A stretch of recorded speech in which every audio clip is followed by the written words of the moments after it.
ఎవడైనా కనిపెట్టింది సాఫ్ట్వేర్ ని శుద్ధంగా బర్లీ కదుకున్నా కూడా 10 రూపాయలు డబ్బులు వస్తాయా ప్రశాంతంగా. నమస్తే రావు బ్యాచులర్ బ్రదర్స్. నేనే ఎంతమంది బ్రదర్స్ ఉన్నారు మీకు? 6 lakhs ప్లస్ ఉన్నారు. అంటే ఓన్లీ బ్రదర్సే కదా, మళ్ళీ నన్ను కామెంట్లు వేసుకుంటారు. సో అసలు ప్రవీణ్ మేకలా అంటే యాజ్ ఏ యూట్యూబర్ గా తప్ప మీ గురించి ఏది తెలియదు జనాలకి. యాక్చువల్ గా నాకు 2 ఊర్లు ఉన్నాయి. పుట్టింది ఒక దగ్గర, పెరిగింది ఒక దగ్గర, అటు ఇటు మారుతా ఉంటా. యాక్చువల్ గా సాఫ్ట్వేర్ చేశారంటే మీ యూట్యూబర్స్ ఎవరు నమ్మరు అనుకుంటాను. మోస్ట్లీ, బట్ నా ఫేస్ రీడింగ్ అట్లా ఉండకపోవచ్చేమో, కానీ నేనైతే మీ గోల్స్ అన్ని చాలా వింతకుండా. మీ పేరెంట్స్ కి మీ మీద ఉన్న ఒపీనియన్ ఏంటి అసలు? వాళ్ళు కొన్నిసార్లు నేను అర్థం కాను, కొన్నిసార్లు అర్థం అవుతాను. మాకే అర్థం కావట్లేదు ఏం మాట్లాడక.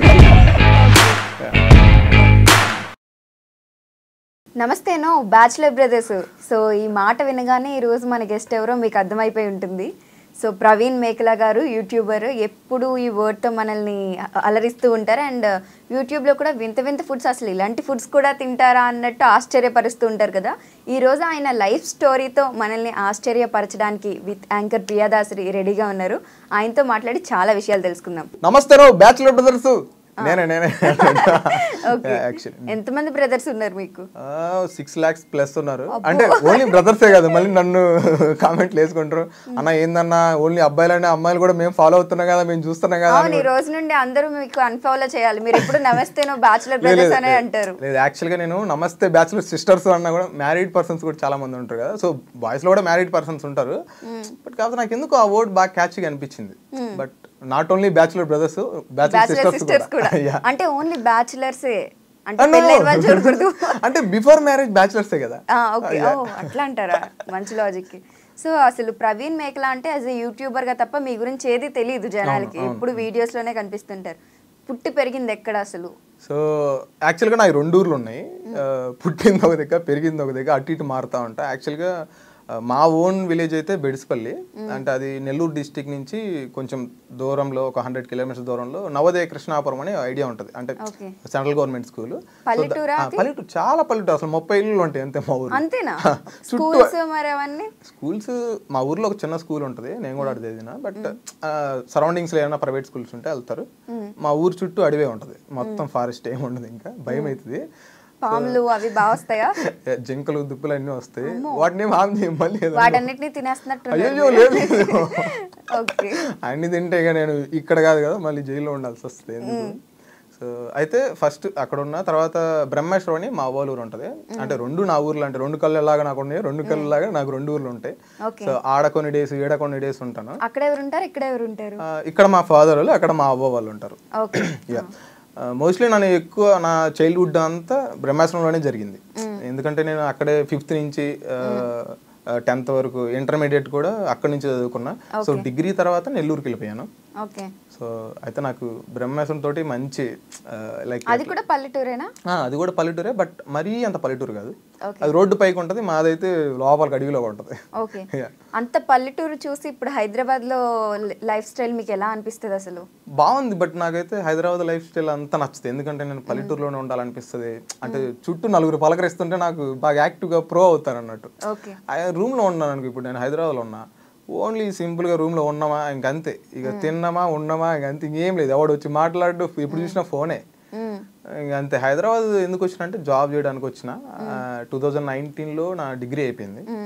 తర్వాత ఎంసీఏ కూడా చేశాను, 2022కి అయిపోయింది. అది కరోనా లాక్డౌన్ వచ్చింది కదా, సో దానివల్ల 1 year డ్రాప్ అయ్యి చేశాను. దాని తర్వాత జాబ్ వచ్చింది, సాఫ్ట్వేర్ ఇండస్ట్రీలో జాబ్ కొట్టుకున్నా. అంటే 2019 నుంచి హైదరాబాద్లోనే ఉన్నా. 4 years స్ట్రగుల్స్, అమీర్పేట్, గుందులు సందరాన్ని తిరుక్కుంటా హాస్టల్లో ఉండి. సో ఫైనల్గా వేరే వాళ్ళ హెల్ప్ తోటి జాబ్ అయితే కొట్టినా. ఆయన ఎవరో మా అన్న హెల్ప్ తోటి జాబ్ కొట్టినాను. కొట్టిన తర్వాత 1.5 years బాగానే చేశాను. 1 year చేసిన తర్వాత ఎందుకు మనకి సాఫ్ట్వేర్ సెట్ అవుతామో అని అనిపించింది. సర్లే కానీ చేసేది ఏముంది. అసలు మీరు సాఫ్ట్వేర్ చేశారంటే మీ యూట్యూబర్స్ ఎవరు నమ్మరు అనుకుంటాను. Yeah mostly. బట్ అంటే నేను ఎంసీఏ కంప్లీట్ చేసినా కదా, ఆబ్వియస్లీ నా ఫేస్ రీడింగ్ అట్లా ఉండకపోవచ్చేమో, కానీ నేనైతే సాఫ్ట్వేర్ జాబ్ చేశాను నేను ఖచ్చితంగా. 1.5 years చేసా. తర్వాత లేఫ్లో నన్ను లేపేశారు. ఏం చేయాలో అర్థం కాదు. నేనే మానేద్దాం అనుకుంటున్నాను, లేపి పడేశారు అనుకున్నారు. అది కూడా ఒక కారణం అనుకోండి. బట్ హ్యాపీ పోయినందుకు హ్యాపీ. అందరు తిట్టుకుంటారు ఇంట్లో వాళ్ళు, ఎవడన్నా పిచ్చోడు ఏంట్రా జాబ్ పోతే హ్యాపీ ఎందుకు ఫీల్ అవుతున్నాను అనుకుంటారు. బట్ ఇష్టం లేని ఫీల్డ్లో ఎక్కువ రోజులు చేయలేము. తర్వాత ఇంటికి వెళ్ళిపోయాను. ఇంటికి వెళ్ళిపోయి నార్మల్గా తిరుగుతా ఉంటే ఏంది జాబ్ పోయిందే, చదువు రాదా, కామెంట్లు గామనే కదా, అందరు కామెంట్ ఇస్తా ఉన్నారు. సరేలేగా మనకు ఏం చేద్దామనే క్లారిటీ లేనప్పుడే జాబ్ వదిలేద్దాం అనుకున్నారు. ఏం చేద్దామని క్లారిటీ కాదు. యాక్చువల్గా నాకు ఒక 3 goals ఉన్నాయి. ఫస్ట్ నేను ఎంసీఏ వరకు చదువుకోవాలి, తర్వాత సాఫ్ట్వేర్ ఇండస్ట్రీ చేయాలి ఫస్ట్ 1, తర్వాత సినిమా ఇండస్ట్రీకి వెళ్ళాలి. ఒక థియేటర్ ఆర్టిస్ట్ అవ్వాలి, తర్వాత ఒక సినిమా చేయాలి, ఆ తర్వాత ఇంకొక హీరో అవ్వాలనుకుంటారు. ఫస్ట్ ఎంసీఏ చేయాలి, సాఫ్ట్వేర్ జాబ్ చేయాలి, మళ్ళీ సినిమాల్లోకి రావాలి. అంటే సినిమాలోకి వచ్చింది అంటే 10 మందికి తెలియాలి. ఇప్పుడు మనం పుట్టామో చనిపోతాం ఎవరికి తెలియదు కదా. ఒక 10 మందికి తెలిస్తే బాగుంటది మనం ఎవరో అన్నట్టు. అంటే సమాజాన్ని కొంచెం ఏదైనా చేయొచ్చు కదా అనే ఫీల్డ్లో ఫస్ట్ సాఫ్ట్వేర్ జాబ్ చేయాలి, తర్వాత సినిమా ఇండస్ట్రీకి వెళ్ళాలి, అట్లీస్ట్ ఒక్క సినిమా అయినా చేయాలి. దీని తర్వాత మా ఊరికి వెళ్ళిపోయి చుట్టూ ఒక బర్రెల ఫామ్ ఒకటి పెట్టుకొని ఇంకా ఊర్లోనే వ్యవసాయం చేసుకుంటా ఉండాలి. మీ గోల్స్ అన్ని చాలా వింతకున్నాయండి. ముందేమో ఎంసీఏ అంటారు, తర్వాత ఏమో సాఫ్ట్వేర్ జాబ్ అంటారు, మళ్ళీ ఆర్టిస్ట్ అంటారు, మరీ బర్రెల దగ్గరికి వెళ్తారు. యాక్చువల్గా నేను ఒక విలేజ్ పర్సన్ కదా, సో నాకు విలేజ్లో ఉండడం అంటే బాగా ఇష్టం. ఎందుకంటే నా ఊరిని ఇడిచి నేను బయటికి రావాలనే అనిపించదు. నాకు ఎందుకో మా ఊరు అంటే అంత పిచ్చి, నాకు పొలం అన్నా మా ఊరన్నా అంత పిచ్చి. చూడండి మీరు గమనిస్తే నా ఛానల్ ఎఫ్ఎస్ ప్రవీణ్ మేకల అని ఉంటుంది. ఎఫ్ఎస్ మీనింగ్ చాలా మందికి తెలియదు. ఎఫ్ఎస్ అంటే ఫార్మర్ సన్ అని. నేను ఒక రైతు బిడ్డగా నేను అంటే ఆ వ్యవసాయాన్నే బాగా లవ్ చేస్తాను అన్నట్టు. ఓకే, మీ గోల్ ఏంటంటే ఫ్యూచర్ లో ఫార్మర్ అవుదామనేనా? అవును, ఫార్మర్ అంటే మంచి టెక్నాలజీ తోటి ఎవరైతే రైతులు స్ట్రగుల్ అవుతున్నారో వాళ్ళందరికీ కొంచెం హెల్ప్ఫుల్ గా ఉందాము అన్నట్టు. అంటే ఇంతకు ముందు ప్రశాంత్ రైతు బిడ్డ కొంచెం బిగ్ బాస్ లోకి వెళ్ళాడు, మనం కూడా ఫార్మర్స్ అన్లాగా చెప్పుకుని అలా ఏమన్నా అనుకుంటున్నారు? అంటే పల్లవి ప్రశాంత్ రైతు బిడ్డ అంటే నేను అంటే ఆయన కూడా రైతు బిడ్డే, నేను రైతు బిడ్డనే. బట్ చాలా మంది రైతు బిడ్డలు ఉన్నారు. అంటే మేమనే కాదు, ఎవరో ఒక 2-3 members కొంచెం ఫేమస్ అయ్యి రైతు బిడ్డ అనే ఫీలింగ్ ఎవరికి లేదు. సో బై బర్త్ మన ఫ్యామిలీ నుంచి కూడా అందరు రైతు బిడ్డలే. యాక్చువల్గా మనం ఫస్ట్ మన జీవనాధారం కూడా వ్యవసాయమే కదా. సో అట్లని కాదు, నాకెందుకో ఫార్మింగ్ అంటే బాగా పిచ్చి. మా జేజబ్బ ఉండేవాడు, అంటే తాత అంటారు అందరు, యాక్చువల్లీ మా సైడ్ జేజబ్బ అంటారు, అంటే మా నాన్న వాళ్ళ ఫాదర్. కట్టప్పలా ఉంది. కట్టప్ప కాదు, జేజబ్బా అంటే మేము అట్లా పిలుస్తాం అంటాడు. సో మా జేజబ్బా ఆయన రకరకాల పనులు చేసేటోడు. అంటే ప్రతి ఒక్కటి చేసేటోడు, నీట్గా ఉంచుకునేవాడు పొలం కానీ ఏదైనా సరే. ఆయన నుంచి నేను ఇన్స్పైర్ అయ్యాను బాగా. నేను మా జేజబ్బలాగే నేను కూడా మంచి ఫార్మర్ అవ్వాలి, మంచి ఫుడ్. ఇప్పుడు బయట అంతా కల్తీ ఉంది. ఆర్గానిక్ అని కొంతమంది పెట్టుకొని కూడా దాంట్లో కూడా కెమికల్స్ ఉన్నాయి. కానీ నేను అట్లా కాకుండా అట్లీస్ట్ అందరికి పంచకపోయినా నా సరౌండింగ్స్ లో ఉండే మా విలేజ్ కానీ చుట్టుపక్కల ఉండే వాళ్ళకన్నా పంచుతాం, లో కాస్ట్ లో, మరి హై కాస్ట్ కాకుండా అట్లా. కానీ ఇప్పుడు అన్నం పెట్టే రైతులకి అన్నం దొరకట్లేదు. అవును, దాని గురించి మీరేమంటారు? మరి అన్నం పెట్టే రైతులకి దొరకట్లేదంటే ఇప్పుడు ఎప్పుడైనా సరే ఒక రైతుని ఒక సింపతి లాగా మాత్రమే వాడుతున్నారు. యాక్చువల్గా రైతు లోపల కష్టం చాలా ఉంటుంది. నేను నా డిగ్రీ ఫస్ట్ ఇంటర్మీడియట్ అయిపోయింది కదా, ఇంటర్మీడియట్ అయిపోయిన తర్వాత నాకు బీటెక్ చేయాలని ఉండింది. మా నాన్న ఏమన్నాడంటే, యాక్చువల్గా అక్కడ ఇంటర్మీడియట్లో నేను సబ్జెక్ట్స్ పోయాయి. సబ్జెక్ట్స్ పోయి నాకు చిన్నప్పటి నుంచి చదువు అంటే అంత ఇంట్రెస్ట్ లేదు, బట్ చదివేటోండి అంతే, ఒక మిడిల్ స్టూడెంట్ అంతే. అయితే నాది ఇంటర్మీడియట్లో 4 subjects పోయినాయి. అందరు తిట్టినరు, ఇంక చదువుకోవా బాగుపడవా, అది ఇంకా పల్లెటూరులో ఉంటే మామూలుగా ఉండదు అది. సో సర్లే ఇంక తిట్టని కూర్చొని చదువుకొని పాస్ అయిపోయాం. ఇంటర్మీడియట్ పాస్ అయినాక మా నాన్న నేను ఎంసెట్ కూడా రాస్తే నాకు అంటే ఎక్కువ ర్యాంక్ రాలేదు, ర్యాంక్ అయితే వచ్చింది. నాన్న అంటే బీటెక్ చేస్తానా అంటే, బీటెక్ వద్దురా, నువ్వు ఇప్పటికే ఫెయిల్ అయ్యి, నువ్వు ఆడ సబ్జెక్ట్స్ అన్ని చాలా ఉంటాయి వద్దు అన్నాడు. సరే అని డిగ్రీ చేర్చిండు. నాకు తెలియదు అసలు డిగ్రీ చేరాలని కూడా తెలియదు, ఏ గ్రూప్ చేరాలని కూడా నాకు తెలియదు. సరే చేర్చిండు, నెల్లూరులో చేర్చిండు. నాకు అసలు నచ్చట్లేదు, కాలేజీగా బాగుద్ది అవ్వట్లేదు. ఇంకా ఉన్నాను, నేను వచ్చేస్తా అది ఇది అని చెప్పి వచ్చేసాను. అప్పుడు కొంచెం మా ఫ్యామిలీ కొంచెం డౌన్లో ఉన్నది. మా నాన్న వ్యవసాయం చేస్తున్నాడు, నేను కూడా వ్యవసాయం చేశాను. ఎలా ఉండేదంటే ఇప్పుడు ఎద్దులతోటి దున్నుతారు, కానీ మాకు ఎద్దులు లేవు. ఒక ఇనప కడ్డీలు ఉంటాయి, వాటితోటి లాగేటోళ్ళం అన్నట్టు, అంటే లోపల కలుపు అంతా పోవడానికి. సో దాన్ని లాగి అసలు బాడీ అంతా రాడ్ తెలిపింది, సన్నగా అయిపోయాను. మా నాన్న చూసి వద్దురా మేము చేసుకుంటాం, నువ్వు వెళ్ళిపో కాలేజీకి పో అంటే, నాకు చదవాలని ఇంట్రెస్ట్ లేదు, నేను ఏదో ఒకటి చేసుకుంటా అని చెప్తే, లేదు లేదు నువ్వు చదువుకోరా, నీకు ఇంకా చాలా టైం ఉంది, చేసుకోవాలనుకుంటే చదువుకున్న తర్వాత చేసుకో, ఇబ్బంది ఏం లేదు అని చెప్పాడు. మా నాన్న మంచి సపోర్ట్ నాకు.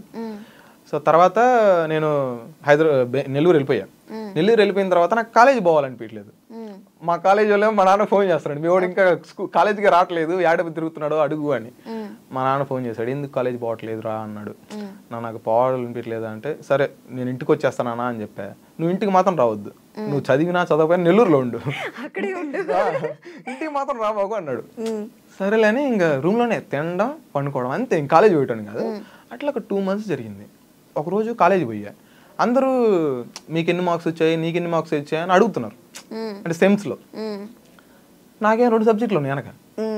నీ అమ్మ అందరు పాస్ అయింది, నా తోటి వాళ్ళందరూ పాస్ అయింది, నేను ఒక్కడిని ఎందుకు ఫీల్ అయినారా అని చాలా నాకే గిల్ట్ ఫీల్ అనిపించింది.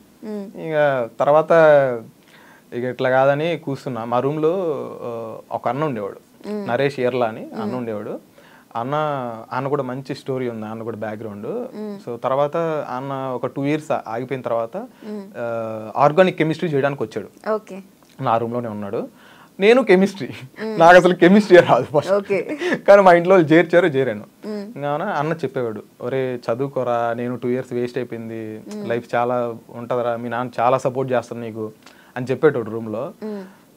సరేలా అన్న అని ఇటు వదిలేస్తాం కదా, ఈ చోని వదిలేస్తా ఉన్నాం. కానీ ఒకరోజు అన్న ఎప్పుడు కూర్చొని చదువుతానే ఉంటాడు ఆయన. సరే నేను కూడా యాక్చువల్గా నేను ఇప్పుడు చెప్తా, డిగ్రీ ఆల్మోస్ట్ నాకు ఇంట్రెస్ట్ అవడానికి కారణం నరేష్ అన్న నీట్గా కూర్చొని చదువుకుంటున్నాడు, నాకు ఎక్స్ప్లెయిన్ చేసేటోడు, అరే ఇట్లా ఉంటుంది ఇట్లా ఉంటుంది చదువుకోరా అని. ఇట్లా కాదని ఇక కూర్చున్నా. అప్పటికి 2 సంవత్సరాలు అయిపోయింది, సబ్జెక్టులు బాగా ఉన్నాయి. 5th sem, ఇక లాస్ట్ 3rd yearలో 5th semలో ఎగ్జామ్స్కి అటెండ్ అవ్వడానికి కూర్చొని చదువుకుంటా ఉన్నాను. మొత్తం చదువుకుంటే ఒక సబ్జెక్ట్ నిలబడింది, విత్ సప్లీ ఒకటి. 5th semలో కెమిస్ట్రీ నిలబడింది, 1st sem కెమిస్ట్రీ అట్టే ఉంది, 2 కెమిస్ట్రీలు ఉన్నాయి. తర్వాత 6th sem వచ్చింది, 6th sem మొత్తం క్లియర్ అయిపోయింది. 8.2 వచ్చాయి, పర్సంటేజ్ బాగానే అయిపోయింది. కానీ నాది సప్లీలు ఎట్టే ఉండిపోయాయి కెమిస్ట్రీ. సరే అని సప్లీ కూడా కట్టాను. అవి ఎట్లా వచ్చిందంటే ఒకే రోజు ఫస్ట్ పొద్దున 5th sem chemistry, afternoon 1st sem chemistry. ఏం చేయాలి అర్థం కాదు, చదువుకున్నా నాకు అసలే మన మైండ్ అంతంత ఉంటుంది, అటు ఇటు చదివి ఇంకా మైండ్ ఖరాబ్ అయిపోయింది. సరేలే ఏం చేద్దామని పోయా. ఇంజులేషన్ నాకు తెలిసిన సార్ పడినాడు, పడి ఏంద్రా ఎగ్జామ్ రాస్తావా అన్నాడు. అవును రాస్తున్నా సార్ అంటే, చదివినవా అన్నాడు. చదివినా సార్ అన్న, నన్నేం డిస్టర్బ్ చేయలే, బట్ కొన్ని చూసుకొని ఎట్టకొట్ట రాసుకొని ఫస్ట్ అయితే కంప్లీట్ చేసిన. 1st sem అయితే నేను చదువుకున్నా కాబట్టి సెట్ అయిపోయింది. సో అట్ట బయటకు వచ్చేసిన. బయటకు వచ్చేసిన తర్వాత జాబ్ తిప్పలు మొదలయ్యి ఇక అందరూ పొద్దున్న లేస్తున్నారు, ఇన్స్టిట్యూట్లో పోతున్నారు, చదువుకుంటున్నారు. నేనేమో హాస్టల్లో ఉన్నా. వచ్చి ఫస్ట్ మా అన్నోళ్ళ ఇంట్లో ఉండేటోని. మా అన్నోళ్ళ ఇంటి నుంచి ఫస్ట్ ఒక కోర్సు జాయిన్ అయ్యా, అది HTML CSS అని సాఫ్ట్వేర్లో ఫస్ట్ బేసిక్ కోర్స్. అది జాయిన్ అయ్యా. ఆడ నుంచి మా అన్నోళ్ళ ఇంట్లో ఉంటూ తిరుగుతూ ఉండేవాడిని, ఇన్స్టిట్యూట్కి ఆడికి తిరుగుతూ ఉండేవాడిని. మా అన్నకి సింగపూర్ వచ్చేసింది, సింగపూర్లో జాబ్ వచ్చింది, ఆయన వెళ్ళిపోయాడు. తర్వాత మా మామూలు దగ్గర ఉన్నాను, ఆయన తీసుకెళ్ళి మా మామూలు దగ్గర వేసాడు. మియాపూర్లో ఉంటారు మా మామూలు, మా మేనత్త కొడుకోళ్ళు. సో వాళ్ళ దగ్గర ఉన్నాను.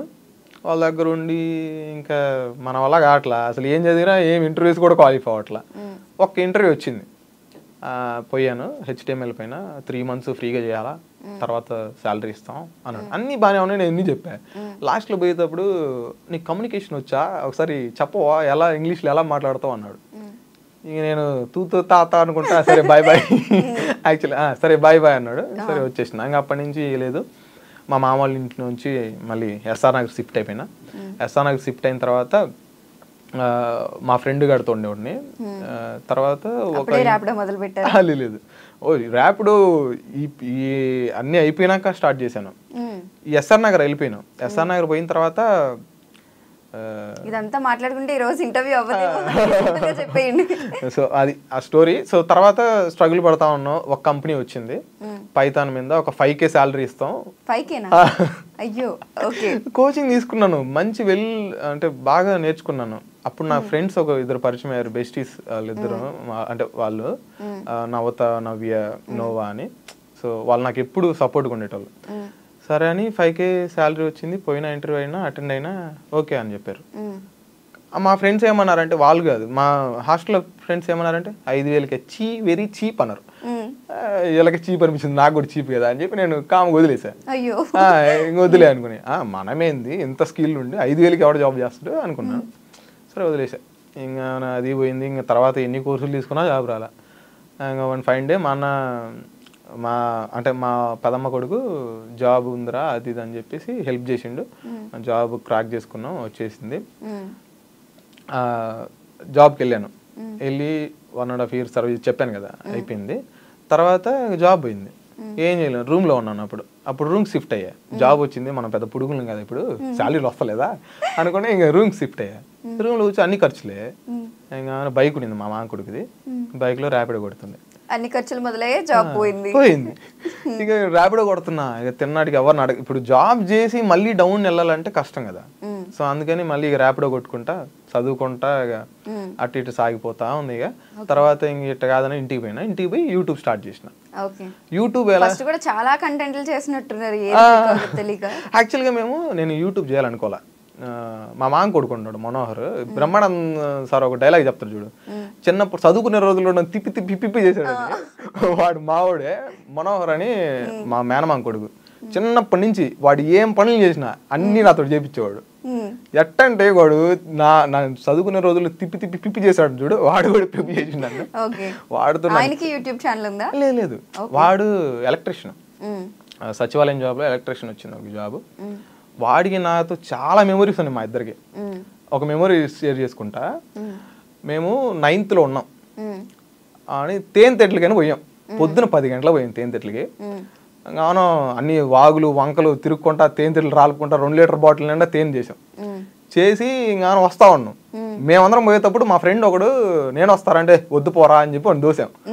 వాడు పోయి మా మామకి చెప్పి తీసుకుని వచ్చాడు. వీళ్ళు పోయారు తేనెతెట్లకి, పొద్దున పోయిండ్రు, ఈరోజు ఇప్పుడు 4 అవుతుంది ఇంకా రాలేదు అని. ఇక మా మామ వచ్చిండు, ఆటో వేసుకుని వచ్చిండు. మా మామ వచ్చుడితో అన్ని పాడేసి పరిగెత్తినాం. ఇంకా మామ పరిగెత్తినాం, మామ వదల్లా. ఒక చేత ఆటో తోలుతుండు, ఒక చేత కొడుతుండు. అసలు మామూలుగా లేదు అసలు, వేరే అన్న తీసుకుని వెళ్ళిపోయాడు. ఆయన వెళ్ళిపోయాడు, మేమేమో తన్నులు తినించుకొని ఇంక ఉండిపోయాం. కానీ పల్లెటూరు అంటే ఇలాంటి మెమరీస్ బాగుంటాయి కదా, అంటే చాలా వరకు ఫ్రీగా వస్తాయి మనకి ఫ్రూట్స్ కానీ ఏమైనా. మీకు అలాంటి ఫ్రీగా ఏమన్నా దొరికాయి? చాలా రకాలు ఉండే. ఇప్పుడు నేను మొన్న రీసెంట్ గా నేరేడు పండ్లు చేశాను, బిక్కి పండ్లు అని ఒక వీడియో చేశాను. సో బిక్కి పండ్ల జ్యూస్, నేరేడు పండ్లని, సారీ అడవి సంబంధించిన ఉల్లేంద్ర పండ్లు, ఊటి పండ్లు, కలివి పండ్లు, ఇలాంటి పండ్లు కూడా ఉంటాయి. చాలా ఉంటాయండి అడవిలు. మా అడవిలు చాలా ఉంటాయి. బంక పండ్లు, బీర పండ్లు, ఇట్లా చెప్పుకుంటా పోతే చాలా రకాల పండ్లు ఉన్నాయి. నేను ప్రతి ఒక్కటి టేస్ట్ చేస్తాను. అడవి మామిడికాయలన్నీ చాలా బాగుంటాయి. పట్టుకుంటేనే ఇట్లా అంటే మనం తింటే పీచులు వస్తుంది, చాలా టేస్ట్గా ఉంటుంది. కుందేలు పిల్లని కూడా అక్కడే దొబ్బచ్చు. లేదు కుందేలు నేను లూలు మాల్లో కొన్నారా? లూలు మాల్లో కుందేలను కూడా అమ్ముతున్నారా? నేను రీసెంట్ గానే వీడియో పెట్టా. అందరూ మా నువ్వు జైలుకి వెళ్ళిపోతావు చదువుకోవద్దా తింటూ మరి వీడియో పెట్టాడు అని. అంటే అది ఫారెస్ట్ కాదు, లూలు మల్లో అమ్ముతున్నా అంటే అది పెంపుడు కుందేలే కదా. చాలా మంది మెసేజ్లు కూడా చేశారు, తమ్ముడు వద్దు తమ్ముడు ఎందుకు కేసు అవుతుంది ఒకసారి ఆలోచించుకో అని. నేను ఆల్రెడీ చెప్పాను అది లూలు మాల్లో కొన్నాను అబ్బా, ఎందుకు కేసు ఎందుకు అవుతుంది అని. సరేలే మీ ఇష్టం అన్నారు. టేస్ట్ ఎలా ఉంది? టేస్ట్ బాగుంది. ఎంత క్యూట్ గా ఉంటుంది పాపం మీరు. అంటే క్యూట్ గా ఉంది బట్ తప్పలేదు. తిన్నప్పుడు కూడా క్యూట్ గా అనిపించింది, స్వీట్ గా ఉంది అంటారు. ఎందుకని మీరు అందరూ తినేవి కాకుండా వింత ఫుడ్లు తింటున్నారు? ఒకసారి మేక తోక అంటారు, ఇంకొకసారి ఏమో కోడి తల అంటారు, ఏంటో అర్థం కాదు. యాక్చువల్ గా దానికి ఒక చిన్న స్టోరీ ఉంది. ఇప్పుడు సరే నేను ఈ రోజు డబ్బులు సంపాదించుకొని తెల్లగలుగుతున్నాను. పూర్ ఫ్యామిలీస్ కొన్ని ఉంటాయి, అంటే వాళ్ళు పాపం ఏం తెచ్చుకొని ఎలా అనుకున్నా ఇయ్యా తినేది అని ఫీల్ అయ్యి కొంతమంది ఫీల్ అవుతుంటారు. మనకి ఏం లేదే ఎందుకు ఫీల్ అవ్వడం, ఏదైనా తినొచ్చు. దాన్ని ఇప్పుడు కోడి తల్లైనా కాళ్ళైనా ఏదైనా అది మనం దాని బాడీని తిన్నప్పుడు అవి ఏం చేసాయి, అవి కూడా తినొచ్చు.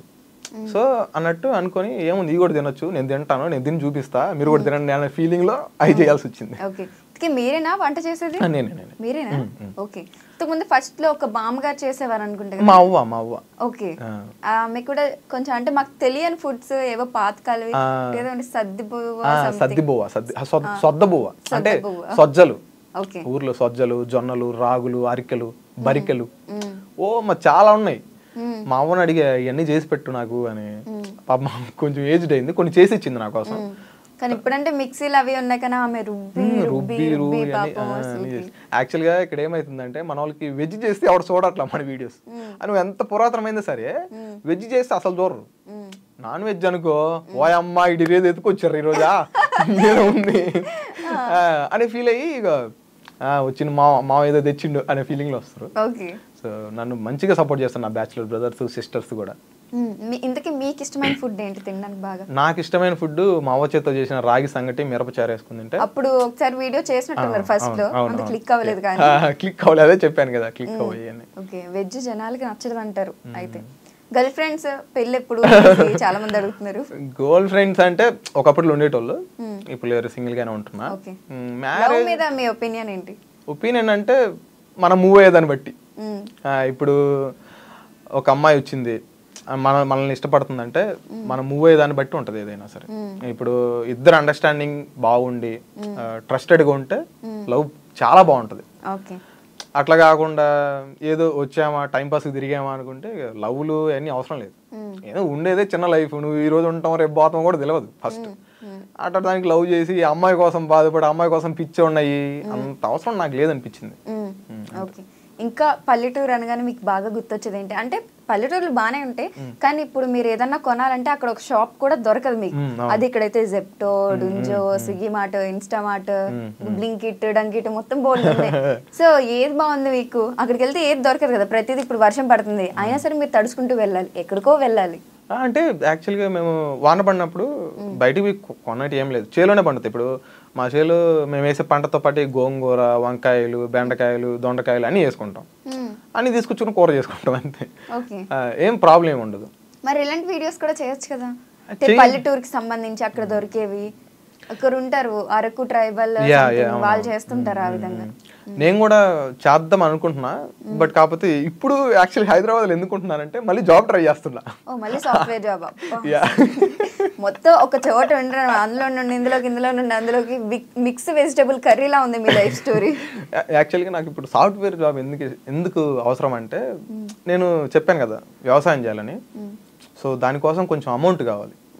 సో అందుకని సాఫ్ట్వేర్ జాబ్ చేసి అమౌంట్ సంపాదించుకున్న తర్వాత నేను ఊరికి పోయి ఒక ఇన్స్పిరేషన్, అంటే నేను ఏదో పెద్ద తోపు ఇన్స్పిరేషన్ అని కాదు, అంటే ఇప్పుడు వ్యవసాయం చేస్తే ఎవరిని పిల్లల్ని ఇట్లేదు, అసలు నీకు ఎవరు వేస్తారు పిల్లల్ని, అట్లీస్ట్ మా ఇంటికి పోయిన తర్వాత నేను వ్యవసాయం చేస్తా అంటే నీకు ఎవరు పిల్లల్ని ఇచ్చేదా అని అంటారు. సో అట్లా కాకుండా వ్యవసాయం ఒక బిజినెస్ గా మార్చుకుందాం అనే ప్లాన్ లో ఉన్నాను. మీ పేరెంట్స్ కి మీ మీద ఉన్న ఒపీనియన్ ఏంటి అసలు? వాళ్ళు కొన్నిసార్లు నేను అర్థం కాను, కొన్నిసార్లు అర్థం అవుతాను. మాకే అర్థం కావట్లేదు మాట్లాడడం. ఓకే. సో మీ లైఫ్ లో బాగా ఇష్టమైన వ్యక్తి ఎవరు మీకు? ఇష్టమైన వ్యక్తి ఒక 3 మెంబర్స్ ఉన్నారు. ఫస్ట్ మా అమ్మ వాళ్ళ అక్క ఆదిలక్ష్మమ్మ అని, మా అమ్మ అని పిలుస్తాను నేను. ఆమె నన్ను చిన్నప్పటి నుంచి మంచిగా చూసుకుంది, ఆమె అంటే నాకు పిచ్చ ప్రేమ అన్నట్టు. తర్వాత మా జేజబ్బ చెప్పాను కదా, తర్వాత మా తాత మా అవ్వ, కట్టప్ప జేజబ్బ, తర్వాత మా అవ్వ మా తాత. ఎవరన్నా మమ్మీ డాడీ అంటారు, మీరు మాత్రం అందరినీ చెప్పారు. అంటే నాకు ఇష్టమైన వ్యక్తులు అని చెప్పారు కదా, సో వీళ్ళు ఇష్టమైన వ్యక్తులు. ఫాదర్ మదర్ ఆబ్వియస్లీ ఉంటారు కదా. ఇప్పుడు ఏంటి నెక్స్ట్ ఫ్యూచర్ లో ఏం చేయబోతున్నారు? అయితే నెక్స్ట్ ఫ్యూచర్ ఇంకా ప్లాన్ చేయలేదు. అంటే ఎప్పటికైనా నేను మంచి రైతును అవ్వాలి అంతే, ఒక ఎడ్యుకేటెడ్ రైతు అవ్వాలి. టెక్నాలజీ యూజ్ చేసి మంచిగా ఒక బిజినెస్ లాగా స్టార్ట్ చేద్దాం అనేసి. బిజినెస్ అండ్ నాతో పాటు చేసే రైతులు ఎవరన్నా వచ్చి చేయాలనుకున్నా వాళ్ళకి ఫ్రీగా హెల్ప్ చేయాలి. అండ్ చాలా మంది గివ్ అవేస్ ఎప్పుడు ఇస్తావు, నువ్వేమో తింటున్నావు అని చేసుకుని, అంటే చాలా మంది యూట్యూబర్స్ ఇప్పుడు గివ్ అవే చేస్తున్నారు కదా, మనల్ని కూడా అడుగుతున్నారు అన్నట్టు, గివ్ అవే చేయొచ్చు కదా, నీకేమో అంత డబ్బులు వస్తలేదా, ₹1,00,000 వస్తలేదా నెలకి? అసలు డబ్బులు ఏడు వస్తున్నాయి, ₹1,00,000 వస్తాయి నాకు, షార్ట్స్ అంత రావురా అంటే ఎవరంటలేరు. సో గివ్ అవేస్ అనేది నేను నా ఛానల్ పేరే రైతు బిడ్డ ప్రవీణ్ ప్రవీణ్ మేకలా అని కాబట్టి నేను ఏదైనా గివ్ అవేస్ ఇస్తే రైతులకు మాత్రమే ఇస్తాను. వాళ్ళకి ఏమేమి నీడ్స్ ఉన్నాయి ఇప్పుడు నేను యాజ్ ఎ రైతుగా నేను చేస్తే ఒక చైన్ నుంచి ఇంకో చైన్కి నీళ్లు పోవాలంటే పట్టా పైపులు కొనాలా, పైపులు మళ్ళీ ఊడిపోతాయి, కరెంట్ ఒకసారి ఆగిపోతుంటుంది, మళ్ళీ పోవాలి, ఈ నుంచి ఆడికి పరిగితే చాలా పనులు ఉంటాయి. సో చిన్న చిన్న తెలుసు కూడా మళ్ళీ మీరు ఎలా ఫార్మర్ అవ్వాలనుకుంటున్నారు నాకు అర్థం కావట్లేదు. నాకు అదే ఇష్టం యాక్చువల్గా, నాకు అదే ఇష్టం. నాకు ఆ చేలో ఒక మంచి హౌస్ కట్టుకొని ప్రశాంతమైన గాలి దోలుతా ఉంటే నైట్ పండుకొని నిద్రపోతుంటే ఆ స్వర్గం వేరే ఉంటుంది. అసలు మీరు ఎన్ని ఏసీలు పెట్టించుకున్నా కూడా ఆ స్వర్గం రాదు, అంత బాగుంటుంది అసలు.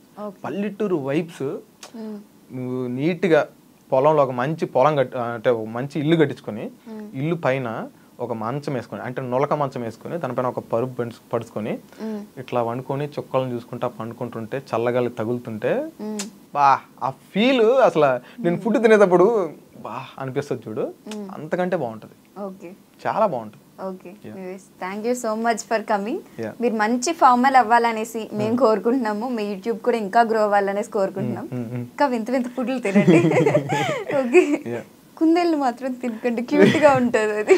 లేదు ఇదే లాస్ట్, ఇంకా ఈరోజు ఒక వీడియో ఉంది, అదే కుందేలతోటి ఇంకా అదే లాస్ట్ వీడియో ఇంక చేయను. Okay, thank you so much. Thank you అండి, థ్యాంక్ యూ సో మచ్.